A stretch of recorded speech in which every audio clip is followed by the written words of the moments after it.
Germany में Pakistani council खाने पर अफगान शहरियों का धावा। पाकिस्तानी सफारती हुक्काम ने फ्रैंकफर्ट में पेश आए अफसोसनाक वाक़े पर जर्मन वजारत ख़ारजा से एहतजाज करते हुए तहकीकात का मुतालबा किया है। मीडिया रिपोर्ट्स के मुताबिक अफगान शहरियों ने फ्रैंकफर्ट में एहतजाज के दौरान पाकिस्तानी कौंसल खाने पर धावा बोला, पथराव किया और पाकिस्तानी परचम भी उतारा, जिसकी वीडियो भी सोशल मीडिया पर वायरल हो रही है। रिपोर्ट्स के मुताबिक अफगान बाशिंदों ने पाकिस्तानी परचम जलाने की कोशिश भी की। पाकिस्तानी हुक्काम का कहना था कि गैर मुल्की सफारती तनसीबात की सिक्योरिटी की जिम्मेदारी जर्मनी हुकूमत की है। इस मामले पर बैनुल अक़वामी बरादरी में भी सफारती तनसीबात की सिक्योरिटी के मामले पर तशवीश पाई जाती है। फ्रैंकफर्ट में जर्मन हुक्काम की जानिब से पाकिस्तानी सफारती हुक्काम को मुकम्मल तहकीकात की यकीन दहानी कराई गई है। गैर मुल्की मीडिया के मुताबिक जर्मन हुक्काम ने सोशल मीडिया पर इस मामले की वीडियो वायरल होने के बाद मुतअद्दिद अफराद को गिरफ्तार भी किया, जिनसे तफ्तीश की जा रही है। आसिफ करमानी ने मुस्लिम लीग नून से अलहदगी का ऐलान कर दिया। आसिफ करमानी ने हैरानकुन बयान देते हुए कहा कि वो एक तवील अरसे से नवाज की क़यादत वाली पार्टी के सियासी मामलात से खुद को दूर कर रहे हैं।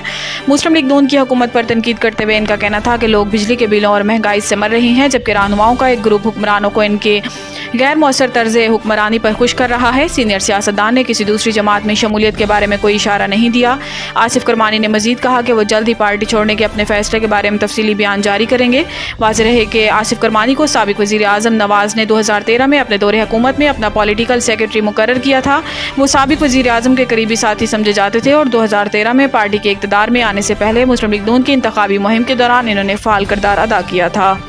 शफकत महमूद का सियासत से रिटायरमेंट का ऐलान। अपने बयान में शफकत महमूद ने कहा कि आज से 34 साल पहले मैंने सरकारी मुलाजमत से इस्तीफ़ा देकर सियासत में कदम रखा, लेकिन बहुत सोच विचार के बाद मैंने अब सियासत से रिटायर होने का फ़ैसला किया है। मैं अपनी बाकी उम्र तहरीर और तदरीस के लिए वक्फ करना चाहता हूँ। इन्होंने कहा कि यह फ़ैसला ना ही किसी प्रेशर की वजह से है, ना ही मेरा इरादा किसी और सियासी जमात में जाने का है। ये ऐलान सिर्फ सियासत से अलहदगी का है और इसका ताल्लुक वक्त और उम्र के तकाजे से है। मैं इनसे मुकम्मल इत्तेफाक करता हूँ जो कहते हैं कि सियासत में नौजवानों को आगे आना चाहिए। शफकत महमूद ने कहा कि सियासत के इस सफ़र के दौरान बहुत से नशीब अफराज आए। सेनेटर नेशनल असम्बली का मेंबर और विफाकी और सूबाई वजीर रहा, जबकि जेल की यात्रा करने का भी इत्तेफाक हुआ। मुझे इत्मीनान है कि मैंने हमेशा अपनी सारी जिम्मेदारियां निहायत ईमानदारी से सरअंजाम दी और हर ओहदे को एक फ़र्ज समझ कर निभाया।